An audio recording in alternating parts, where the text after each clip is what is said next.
Ballenas jorobadas. Sus enigmáticos reclamos resuenan en las profundidades del océano desde tiempo inmemorial. Grabado en CDs, el canto de los machos llegó a estar entre los récords mundiales de ventas. Su melodioso canto fue enviado por la NASA a los confines del espacio como prueba de vida inteligente en la Tierra.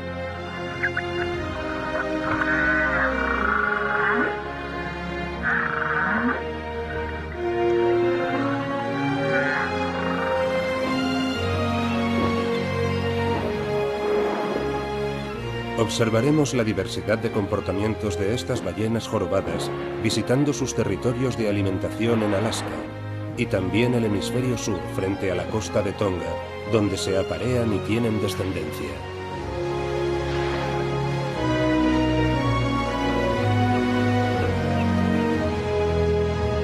Además, comprobaremos que no siempre merecen esa reputación de gigantes bonachones que tienen. Vivan con nosotros esta emocionante y espectacular aventura.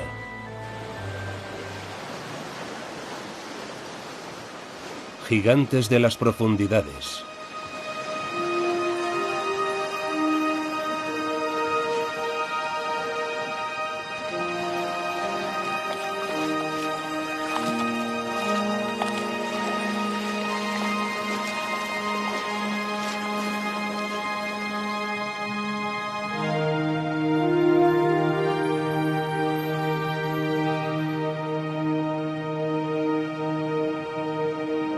El ciclo anual de las ballenas jorobadas se divide en 3 grandes temporadas: la de verano, la de invierno y la etapa migratoria.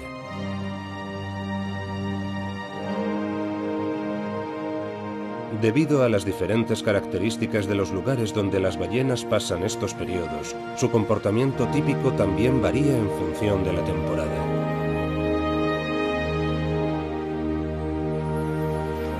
Tanto las del hemisferio norte como las del hemisferio sur recorren distancias extraordinarias entre sus territorios de alimentación en aguas frías y sus territorios de reproducción en aguas cálidas. Sin embargo, debido a sus patrones migratorios, ambas poblaciones nunca se mezclan. Aunque los grupos de uno y otro hemisferio nunca cruzan el ecuador, se considera que pertenecen a una sola especie.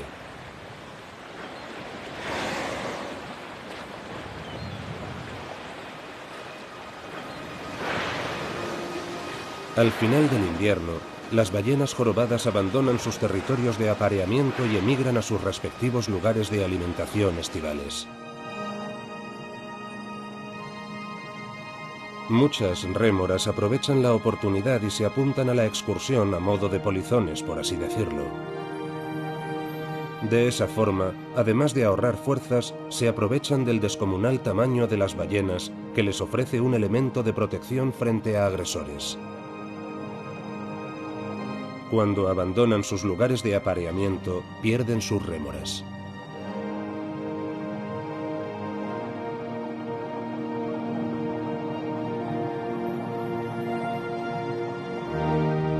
Las ballenas jorobadas son viajeras cosmopolitas. Se encuentran en todos los océanos del mundo, incluso en aguas próximas a la línea de costa. Sus migraciones estacionales siguen un patrón preciso.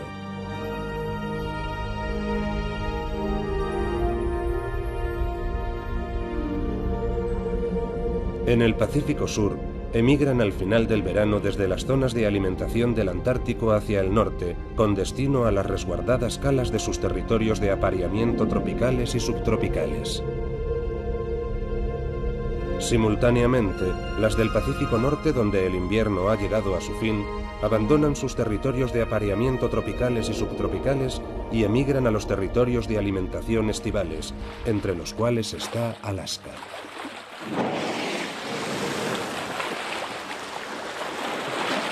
En algunos casos, estas migraciones implican larguísimos desplazamientos de hasta 20.000 kilómetros, por lo que la suya se encuentra entre las rutas migratorias de mamíferos más largas del planeta.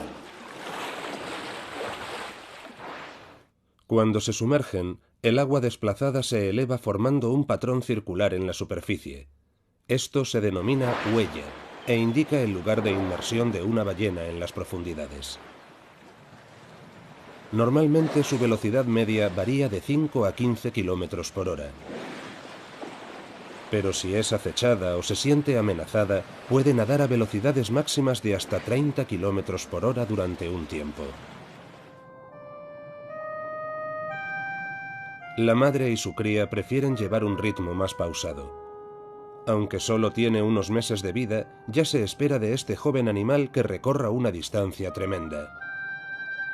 Para que ahorre energías, la madre deja que su cría nade en su estela y avanza a la velocidad justa de las fuerzas de su cría.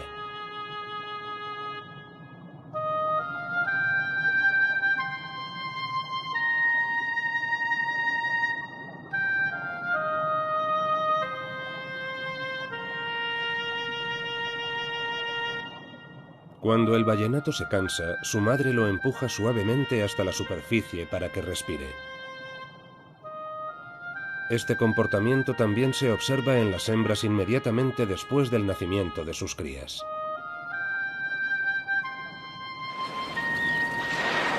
Nadie ha podido explicar exactamente cómo saben el camino que han de recorrer desde los territorios de apareamiento hasta los de alimentación.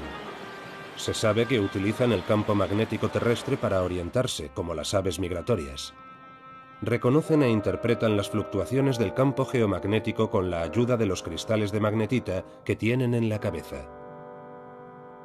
Y es posible que sepan orientarse geográficamente mediante formaciones rocosas submarinas o referencias notables sobre el agua.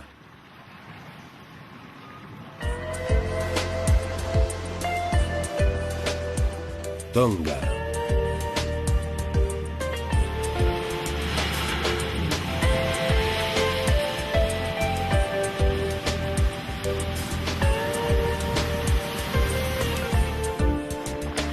El reino de Tonga dista casi 3.500 kilómetros de Australia.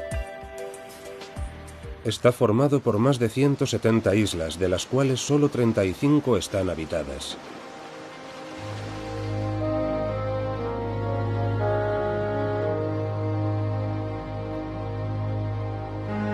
Estas bahías, protegidas por arrecifes de coral, son escenario cada año de un espectáculo de la naturaleza sin comparación en el resto del mundo.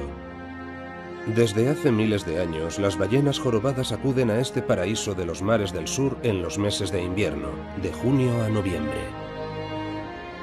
Cada año, cuando las noches se alargan y el hielo empieza a extenderse en el Antártico, ponen fin a 4 meses de frenesí alimentario y vienen aquí, donde las aguas son cálidas.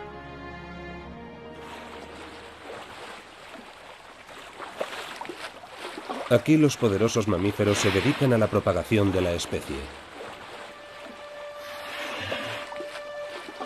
Las hembras embarazadas empiezan a parir al poco de su llegada.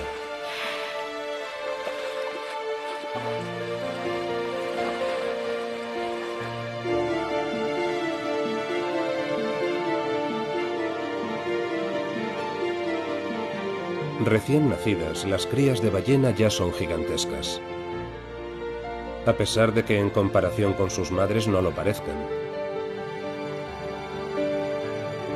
Los ballenatos recién nacidos miden de 4 a 5 metros de largo y pesan cerca de 2 toneladas. El equivalente al peso de 3 o 4 automóviles pequeños. Y tienen un tamaño aproximado al de la cabeza de su madre. Por comparación, esta hembra debe medir 15 metros de largo.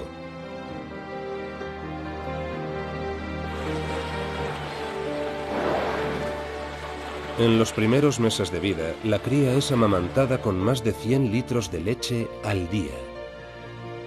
Con un contenido en grasa de más del 40%, está entre las más nutritivas del reino animal. Gracias a esa dieta especial, en esos primeros meses de vida, el chiquitín aumenta de peso al ritmo de hasta 40 kilos al día y de longitud al ritmo de unos 40 centímetros al mes. Duplicará su peso en el primer año de vida.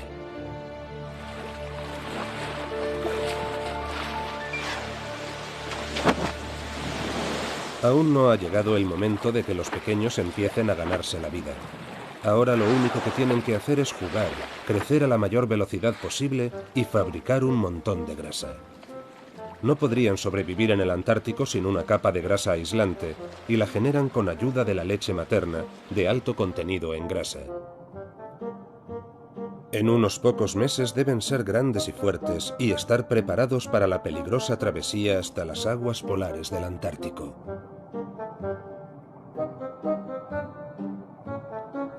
Poco a poco la cría va explorando su entorno.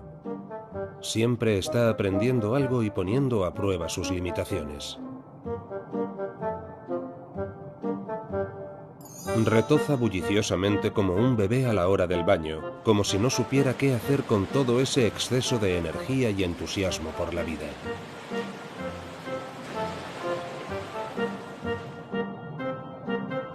La irrefrenable energía de la cría no parece tener fin.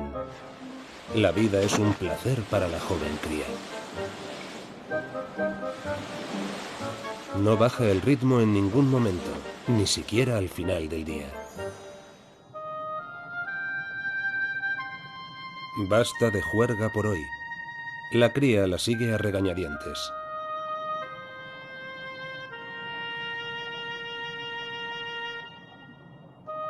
Cuando se siente insegura y necesita protección, se acurruca contra su madre. El contacto estrecho de los cuerpos es una importante forma de comunicación para los ballenatos y también el mecanismo de defensa que prefieren.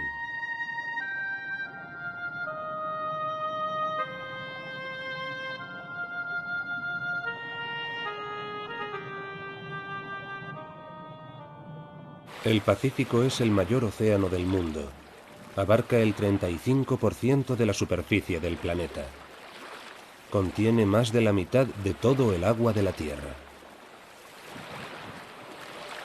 Alaska y Tonga no podían ser más diferentes.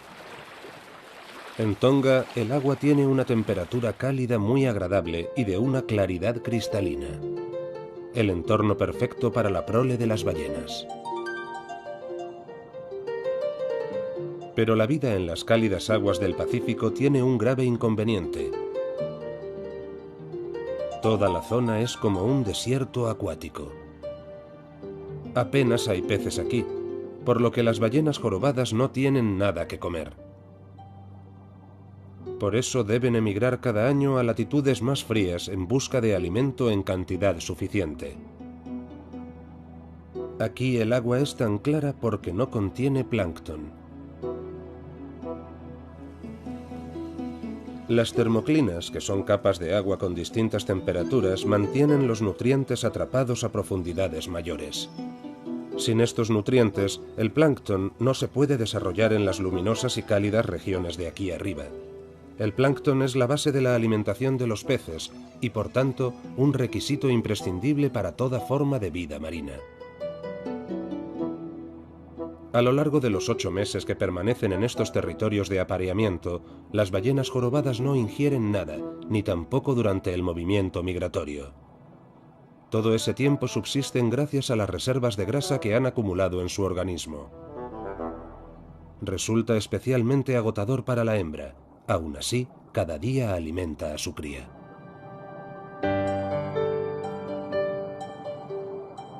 Esta cría hembra solo tiene unas semanas de vida. Por ahora se mantiene siempre cerca de su madre.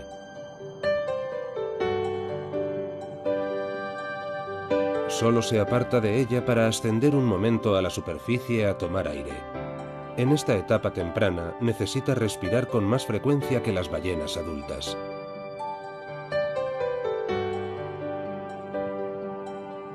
Pero aunque la madre esté descansando en aguas más profundas, nunca pierde de vista a su cría.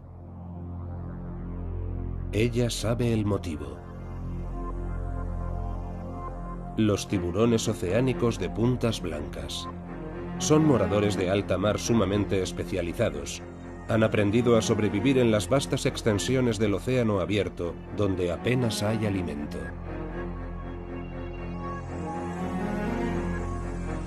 Si las ballenas bajan la guardia, aunque sea por un momento, estos tiburones no tardarán en acercarse. Cuando ya han avistado una posible presa, no es fácil disuadirlos.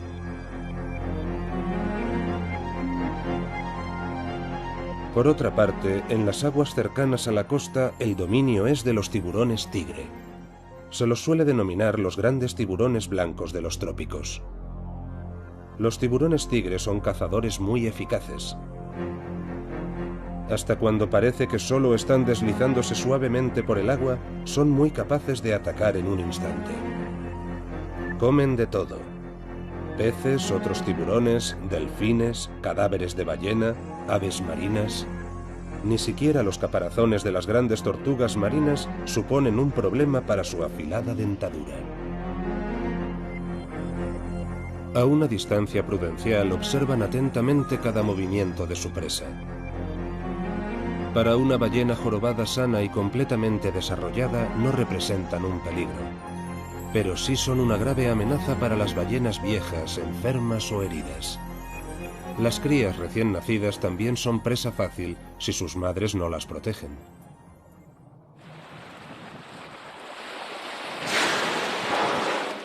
Los cetáceos barbados tienen dos orificios nasales o espiráculos, uno junto al otro. Igual que los seres humanos, las ballenas respiran con sus pulmones. En cuanto se sumergen en el agua, los espiráculos se cierran. Un reflejo les impide respirar bajo el agua. Gracias a él, es imposible que inhalen agua involuntariamente mientras duermen sumergidas.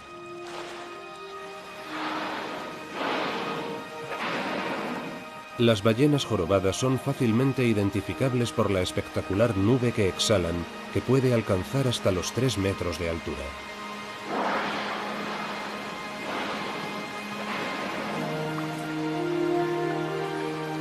Esta nube o chorro se forma cuando el aire caliente, sometido a una fuerte presión en los pulmones de la ballena, es expulsado de golpe a una velocidad de hasta 500 kilómetros por hora. El aire exhalado se enfría rápidamente y se condensa. La nube está formada básicamente por aire condensado junto a pequeñas cantidades de agua salada que se acumula en las cavidades de los orificios nasales y a minúsculas gotas de mucosidad oleaginosa procedente de los pulmones.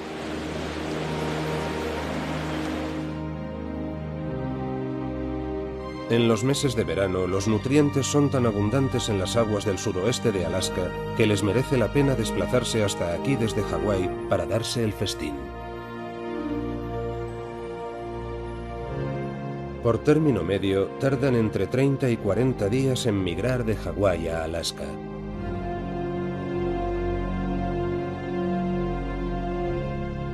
En verano, cuando el sol está muy alto y luce en el cielo durante más de 17 horas al día, sus rayos penetran profundamente en estas aguas ricas en minerales y nutrientes.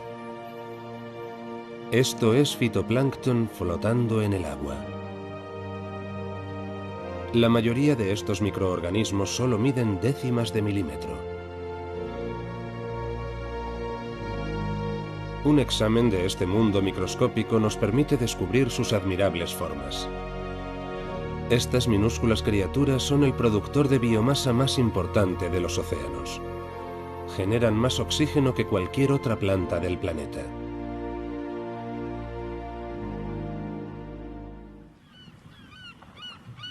La supervivencia de todos los seres vivos depende en mayor o menor grado de estos microscópicos organismos fotosintetizadores. Por eso, a veces se denomina al fitoplancton productor primario de los océanos. El término zooplancton se refiere al componente animal del plancton. A diferencia del fitoplancton, estos organismos no realizan la fotosíntesis, pero se nutren de fitoplancton y otras fuentes de alimento. El zooplancton se compone de larvas de pez, moluscos, pequeños crustáceos como el krill y medusas. El krill engloba todos los crustáceos con forma de camarón o percebe. Cada espécimen solo mide entre 8 y 70 milímetros de largo. Un cardumen de krill puede estar formado por hasta 10.000 especímenes por metro cúbico y ocupar una extensión de varios kilómetros.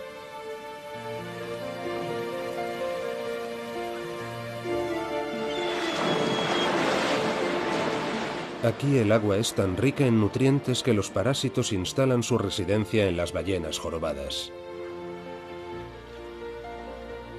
Como éstas se encuentran entre los nadadores más lentos del océano, estos percebes suelen adherirse a su cabeza, sus aletas y su cola.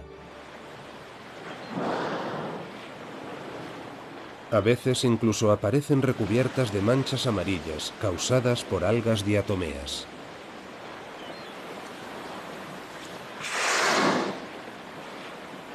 Las manchas amarillas, como los percebes, desaparecen en cuanto abandonan las regiones más frías.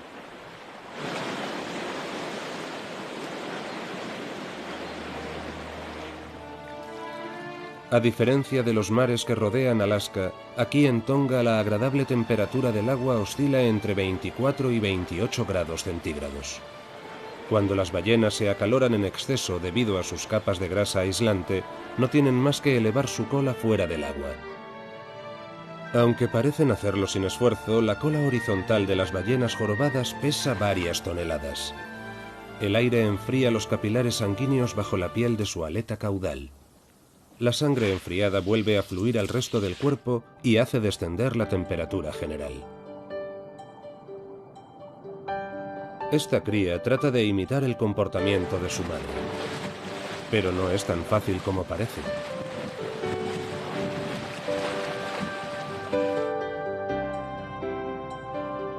En la temporada de estancia en la región cálida, la principal tarea de las hembras es cuidar de sus crías.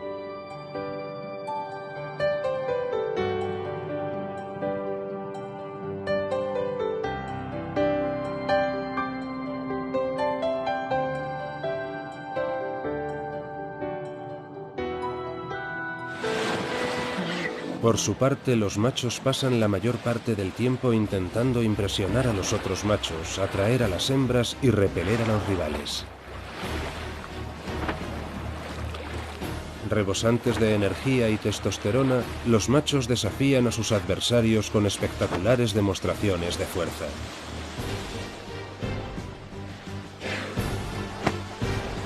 Se cree que estos saltos son su manera de afirmarse ante sus rivales en los territorios de apareamiento.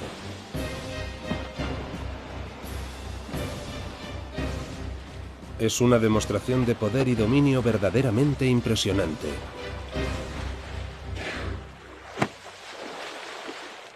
Para los ballenatos, saltar así es un buen ejercicio y les ayuda a mejorar la coordinación. En cualquier caso, les sirve para desarrollar una musculatura fuerte y aumentar su resistencia. Y van a necesitar una buena dosis de ambas cosas para la migración que pronto van a emprender. Esta cría se afana en imitar el comportamiento de su madre.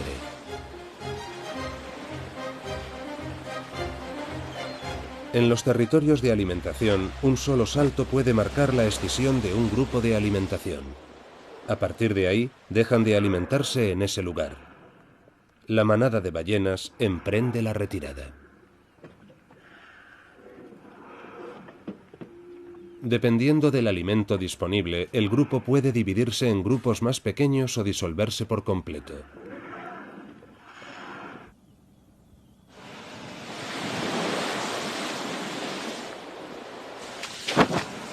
Dar saltos repetidamente también es una manera eficaz de librarse de los parásitos. Con las aletas bien extendidas, realizan atrevidas piruetas y giros en el aire, casi como si estuvieran haciendo verdaderos intentos de volar. Es una hazaña asombrosa si se tiene en cuenta que su peso es de 40 toneladas o más.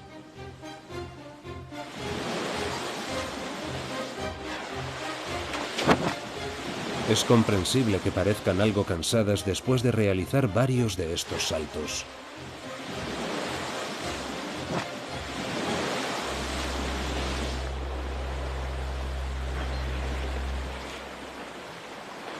Los golpes en el agua con la cabeza también son una forma de comunicación. Las ballenas se elevan a media altura para luego sacudir bruscamente la cabeza contra el agua. Están señalando una dirección en la que avanzar.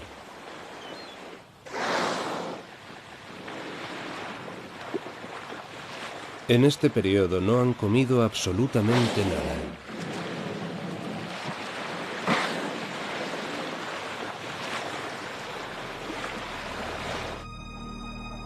Para cuando alcanzan al fin sus lugares de alimentación en Alaska, están hambrientas y relativamente débiles.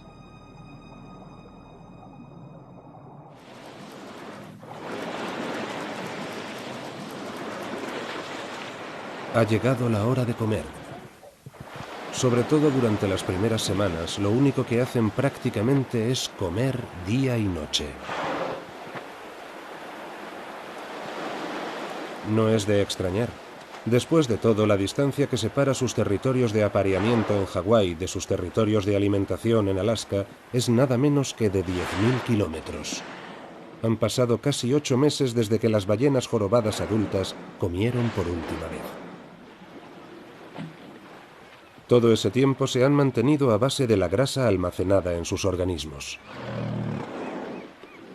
Aquí, en los mares fríos y ricos en nutrientes de los estrechos de Alaska, pueden disfrutar de la abundancia durante varios meses.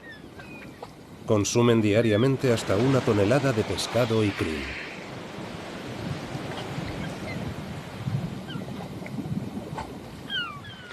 Las ballenas saben por experiencia que encontrarán gigantescos bancos de arenques en los estrechos.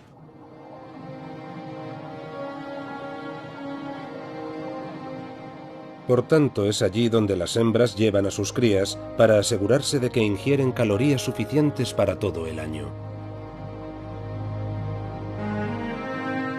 Al haber tanto alimento disponible, la madre retira progresivamente la leche a la joven cría, que empieza a tomar alimento sólido.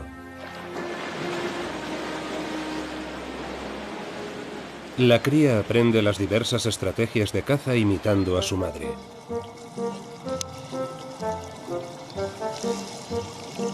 Al principio no es fácil hacer una red de burbujas.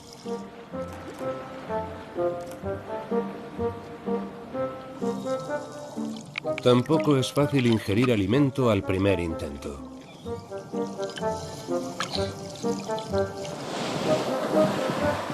A pesar de ello, la cría parece encantada con sus primeros intentos de captura.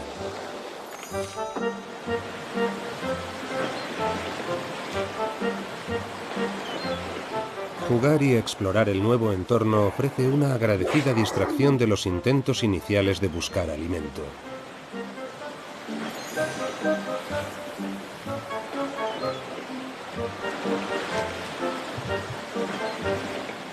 Y mientras juega, la cría sigue adquiriendo fuerza y mejorando su coordinación.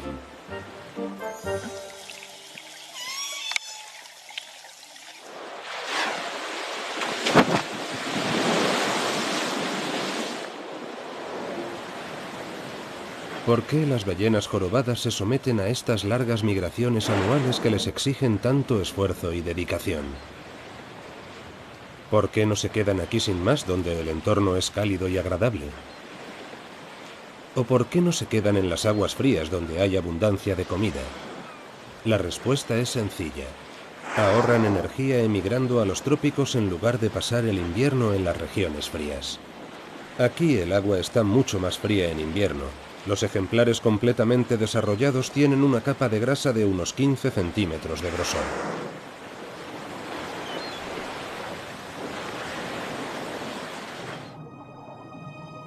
Las crías de ballena todavía no han creado esa capa aislante de grasa. Sin ella no serían capaces de sobrevivir en el agua fría. Necesitan un entorno rico en nutrientes y altamente productivo para satisfacer su descomunal necesidad de alimento en muy pocos meses. En general, los océanos producen más alimento en las regiones templadas que en los trópicos. Nadie sabe bien qué criterios siguen las ballenas a la hora de formar una manada de caza. Pero lo que sí sabemos es que en función de la cantidad de alimento disponible, las manadas pueden permanecer unidas una temporada tras otra o disolverse al poco tiempo.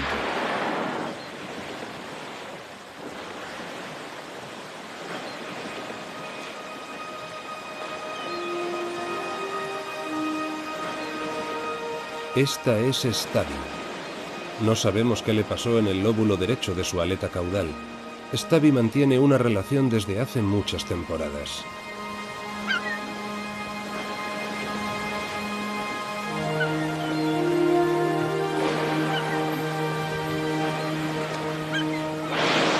Ella y su amigo Buddy siempre se alimentan juntos. Su herida se ha curado y no parece que le impida moverse bien.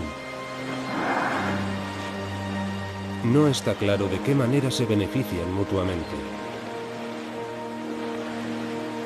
Stubby ha sido avistada con frecuencia en Hawái y a la temporada siguiente en Alaska.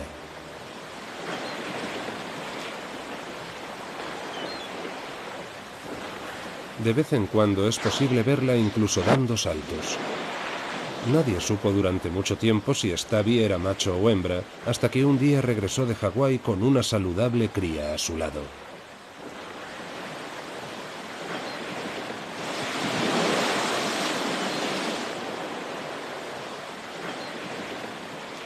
Al igual que Stubby, todas las demás ballenas jorobadas pueden ser reconocidas por varios rasgos distintivos.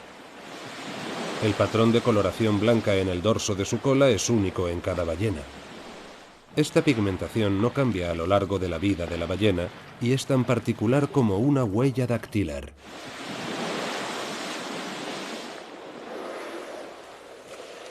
La pigmentación de la panza también es única en cada ejemplar y sirve para identificar a cada ballena. En una reducida manada de caza, formada por ejemplares tan reconocibles como Stubby y Buddy, la observación del comportamiento alimentario de sus miembros resulta especialmente fácil. En esta maniobra de caza, Stubby siempre asciende verticalmente colocado a la derecha de Buddy, mientras Buddy asciende en posición lateral. Los miembros de la manada reproducirán durante años la misma coreografía. Stubby y Buddy también han sido avistados en otro grupo más grande, y también en ese caso, Stubby siempre asciende en posición vertical.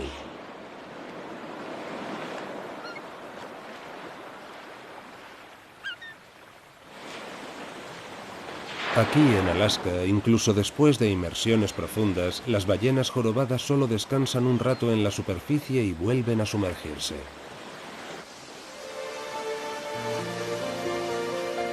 En cambio, en los lugares de reproducción, las ballenas se lo toman con más calma. Aquí descansan entre 20 y 30 minutos después de cada inmersión.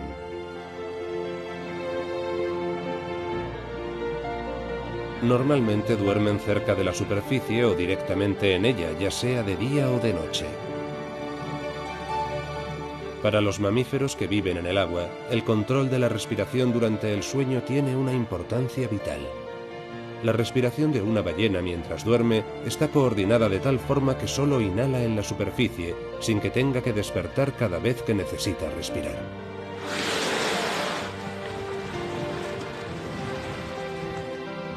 Esa es la razón de que los hemisferios de su cerebro se turnen durante el sueño. Uno duerme mientras el otro permanece alerta. El reflejo respiratorio está controlado por el hemisferio que está operativo en cada momento.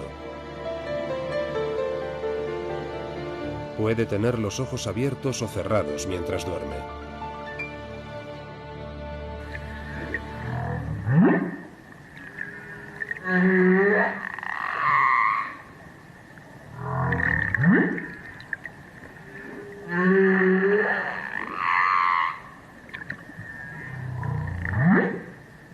Estos cantos de apareamiento solo son interpretados por los machos y únicamente en los espacios de reproducción. Están entre las composiciones más complejas que se han oído jamás en el reino animal.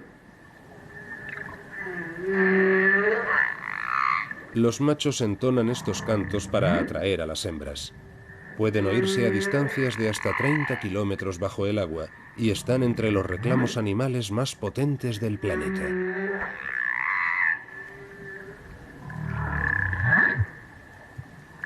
Durante años no se supo cómo articulaban estos sonidos las ballenas.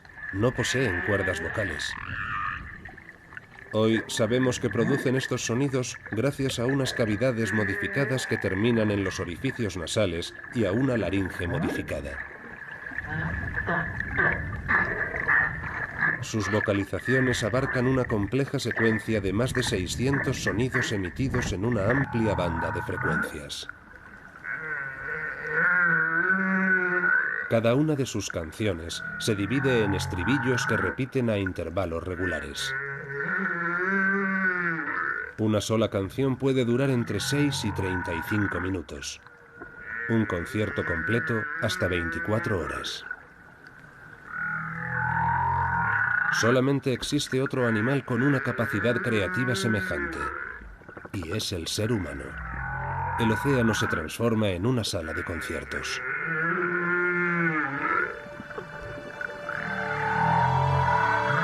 Al cabo de un tiempo, el cantante piensa que ya está bien de preámbulos y decide pasar a la acción. Rodea a su pretendida, exhibiéndose y seduciéndola con sus gracias. La hembra mantiene habilidosamente a distancia a su admirador, de momento.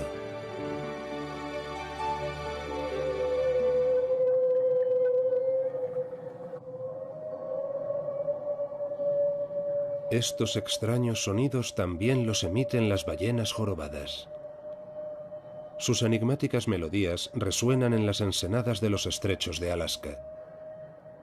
A diferencia de los cantos que se oyen en Tonga, estos no son reclamos de apareamiento, sino parte esencial de una complicada técnica de caza.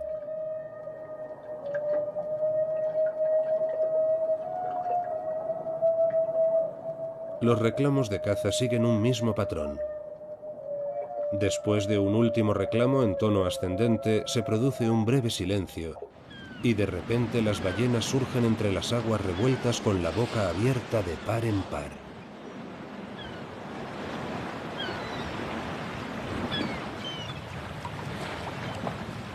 Los reclamos que emplean para alimentarse son muy diferentes de las vocalizaciones de los machos en los espacios de reproducción tropicales. Allí solo los utilizan cuando es estrictamente necesario y solo para cazar arenques. Tanto machos como hembras los emiten. El canto de la caza comienza al sumergirse la primera ballena.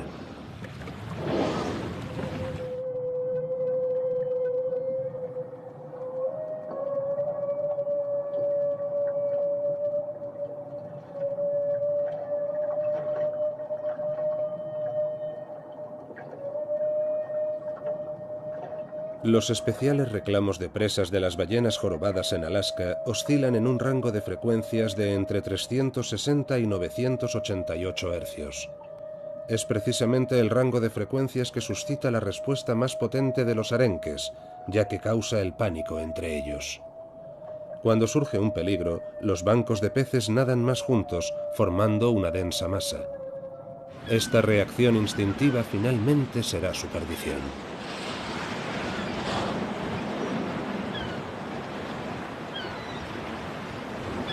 Las ballenas jorobadas se aprovechan de esa técnica defensiva de probada eficacia común a todos los peces que nadan en grupo y la explotan en su propio beneficio. Mientras, en Tonga, las ballenas se preparan para el momento culminante de la temporada. El comportamiento de los machos es ahora de lo más agresivo al competir entre ellos en su búsqueda de pareja. Batallan ferozmente por el privilegio de acompañar a una hembra en celo.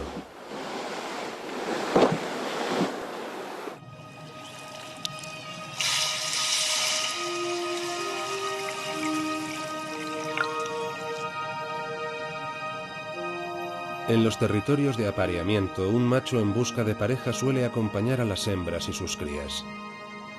Estas ballenas se denominan escoltas. La escolta a menudo acompaña a la hembra solo unas horas, aunque a veces lo hace un día entero o más.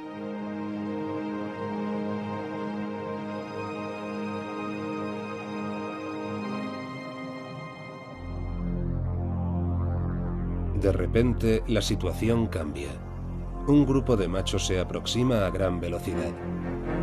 La hembra, su cría y el escolta se ponen nerviosos y aceleran el paso.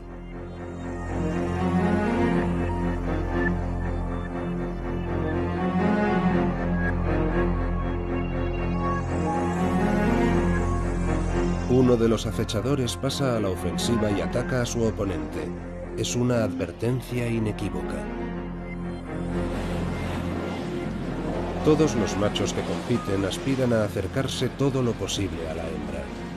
Intentan desplazar a sus rivales y ponerse ellos junto a la hembra.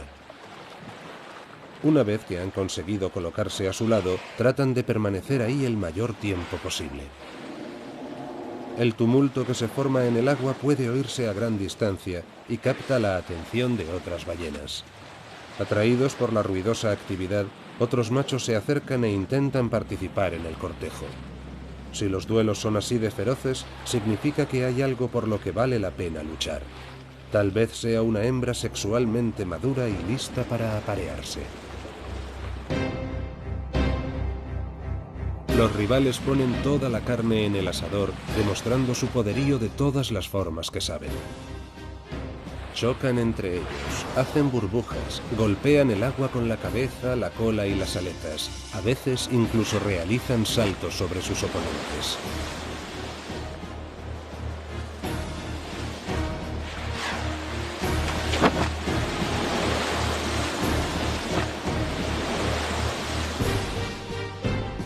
La situación se torna muy peligrosa para la joven cría. Es el momento de retirarse. La hembra intenta llevar a su cría a un lugar seguro. A los machos que la persiguen les da igual el bienestar de la cría. Si el pequeño quedara atrapado entre los rivales, podría resultar fácilmente aplastado.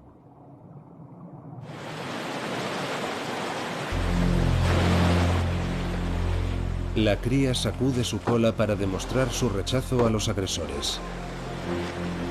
Intenta impresionarlos, como ha aprendido a hacerlo de su madre.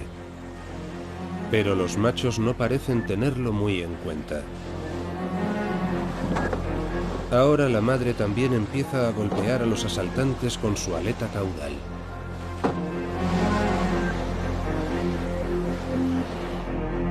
En algunos casos, varios machos jóvenes se unen al macho escolta dominante.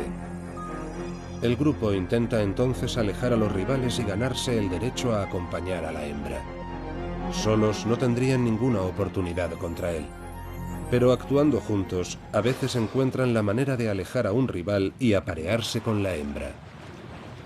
Solo esperan una ocasión propicia, cuando sus adversarios estén agotados. Cuando dos bandos pelean, otros se aprovechan.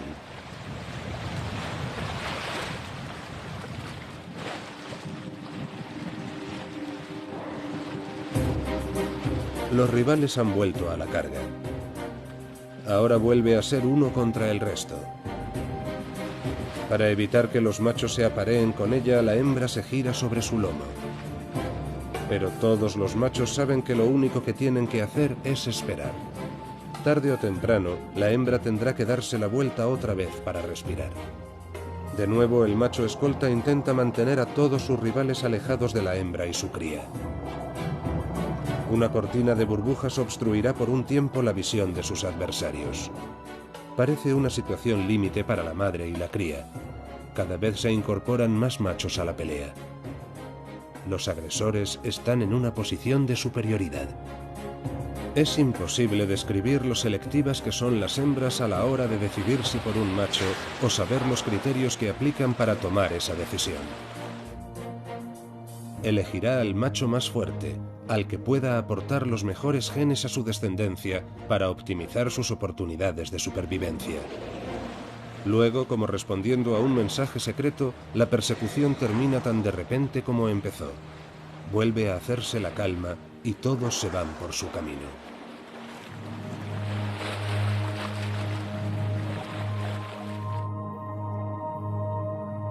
Como en el caso de otros muchos mamíferos, existe una gran diferencia entre los roles parentales del macho y la hembra. De vez en cuando los machos tienen que librar una gran batalla por una hembra, pero luego pasan sin más a aparearse con tantas hembras como pueden. Por su parte, la hembra hace sacrificios increíbles por su descendencia.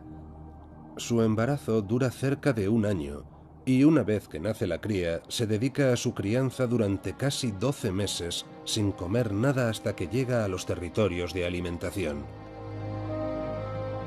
Sin ninguna ayuda del macho.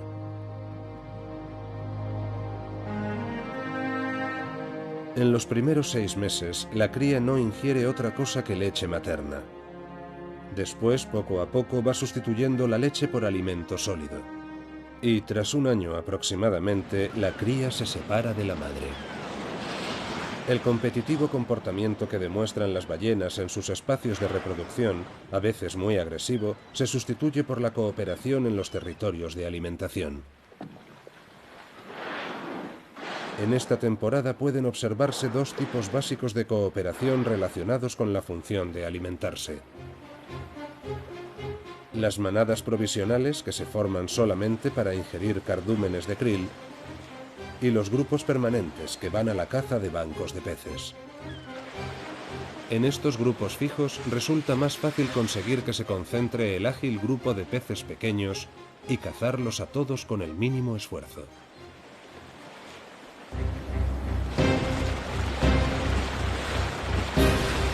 Las toscas barbas de las ballenas jorobadas son especialmente adecuadas para atrapar el krill y los peces pequeños que nadan en bancos. No pueden comer nada de mayor tamaño.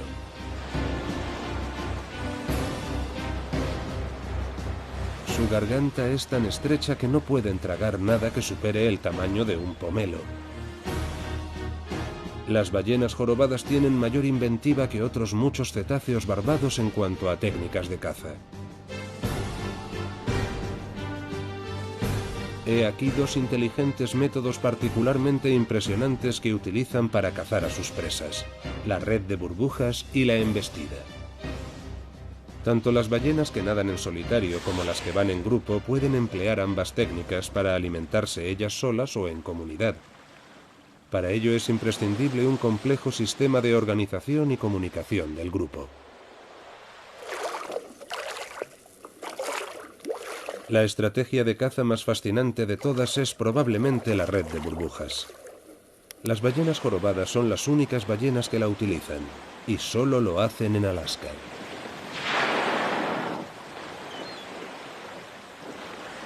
Tan pronto como han localizado un banco de arenques, una de las ballenas bucea por debajo de él y empieza a nadar en círculos cada vez más pequeños, trazando una espiral desde abajo en torno al cardumen mientras va expulsando aire a través de sus orificios nasales formando burbujas. A medida que esta nube asciende hacia la superficie, millones de pequeñas burbujas se expanden formando una cortina opaca. Para los peces no hay forma de escapar de esta red de burbujas.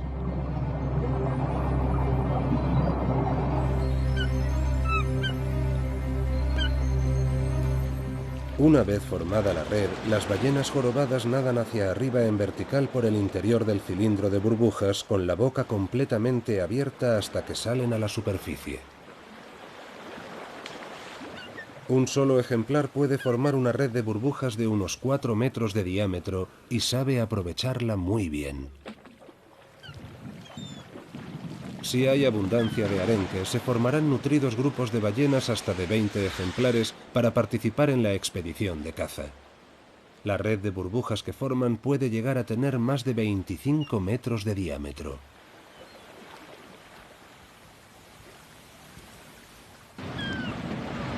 A primera vista, la técnica de cooperación de la red de burbujas parece un caos absoluto. Pero incluso en los grandes grupos de caza, cada maniobra está cuidadosamente coordinada entre todos los miembros. La expedición de caza sigue una coreografía precisa.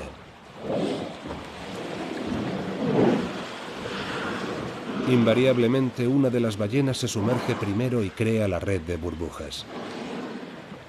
A continuación, otras ballenas se sumergen y la siguen. Cada miembro del grupo ocupa siempre el mismo lugar. Es prodigioso que ninguna resulte herida en este organizado caos. Dependiendo del tipo y la cantidad de alimento y su distribución, la composición de estos grupos de caza puede cambiar o permanecer estable durante periodos más largos, lo que resulte más ventajoso. En algunos casos, una ballena dominante o con mucha experiencia asumirá el liderazgo en grupos distintos en días diferentes.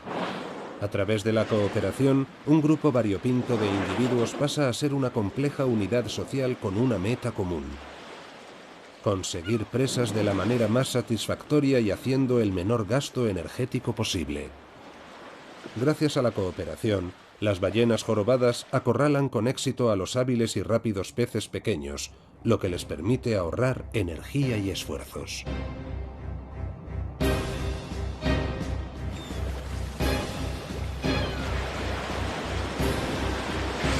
Los aterrorizados arenques saltan fuera del agua en un intento desesperado de escapar.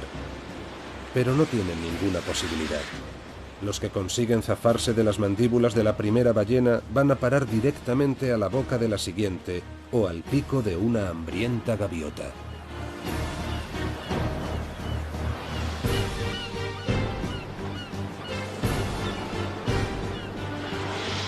Cuando cierran su boca rebosante de alimento, los pliegues gulares de su garganta se hinchan grotescamente.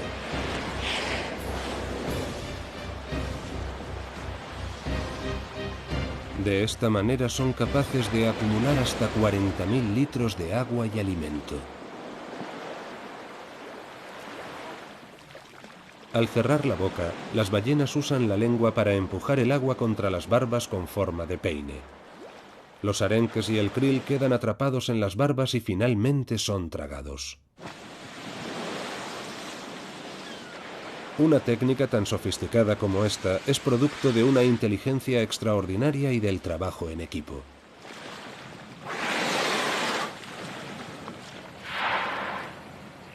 Ahora las ballenas dejan escapar una exhalación profunda. La potencia de esa exhalación depende de la profundidad o del tiempo que hayan permanecido bajo el agua.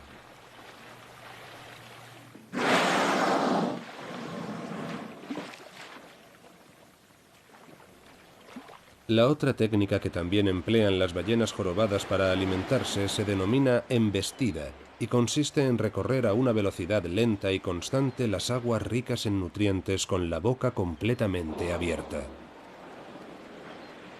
Este método no requiere ninguna estrategia especial y con él capturan sobre todo krill de natación lenta, fundamentalmente en las zonas donde la comida está más dispersa.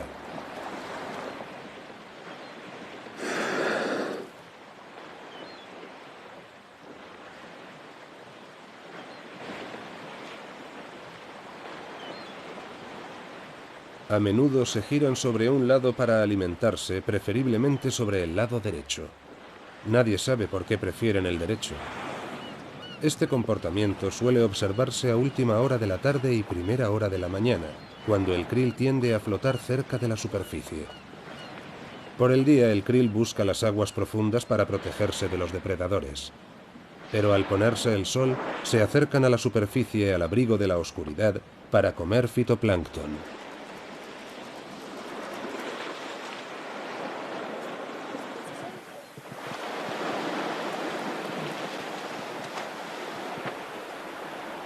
Si hay suficiente cantidad de krill en la superficie, lo normal es que varios ejemplares sumen fuerzas para colaborar en la denominada técnica del escalón.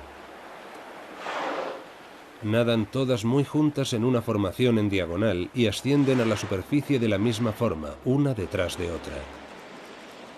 Alineadas de esta manera, atraviesan la sopa de krill como redes de pesca desplegadas.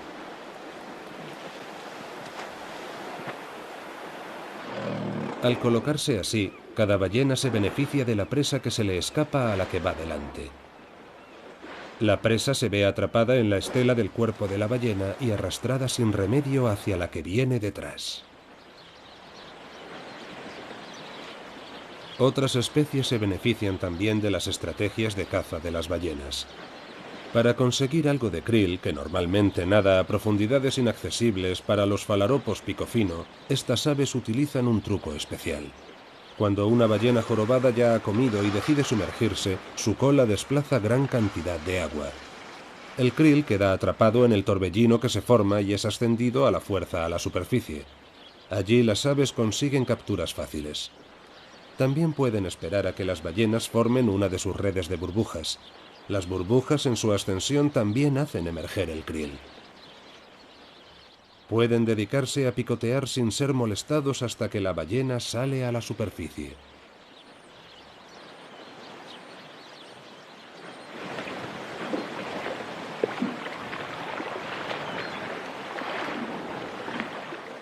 Cuando la temporada de caza se acerca a su fin y las ballenas han comido hasta la saciedad, dejan de centrarse exclusivamente en alimentarse. Hacen pausas más largas y frecuentes y descansan.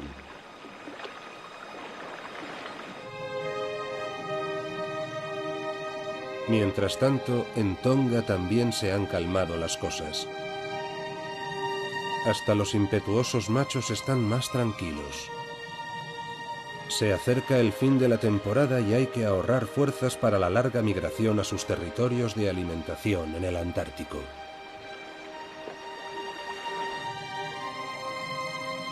Ballenas del tamaño de un submarino se dejan llevar por la corriente a la deriva.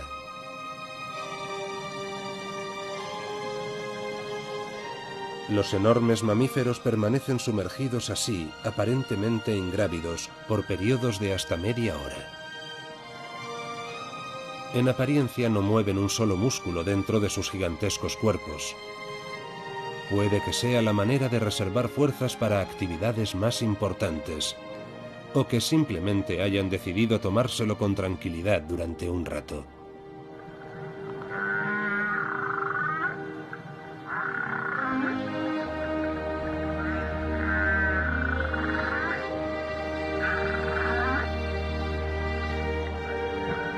Ballenas jorobadas danzando. Las moles de sus cuerpos se mueven majestuosamente al son de la música de un coro magnífico que se oye al fondo. A pesar de toda la labor de investigación realizada sobre sus cantos, estas lastimeras melodías que resuenan en las profundidades de los océanos tropicales del mundo nos siguen desconcertando.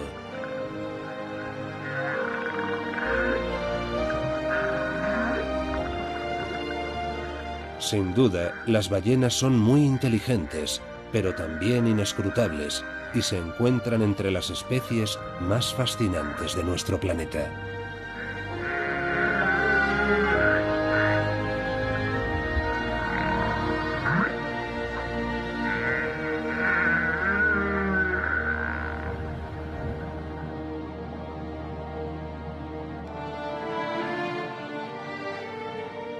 Los balleneros siguen surcando los océanos en busca de beneficios.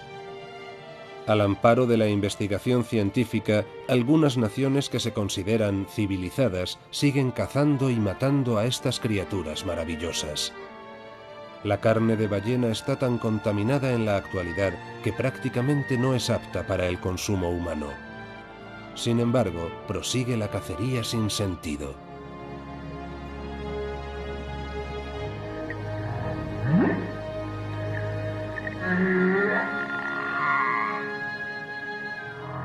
Una cosa es segura. Cada vez que matan una ballena, la naturaleza pierde una de sus criaturas más asombrosas.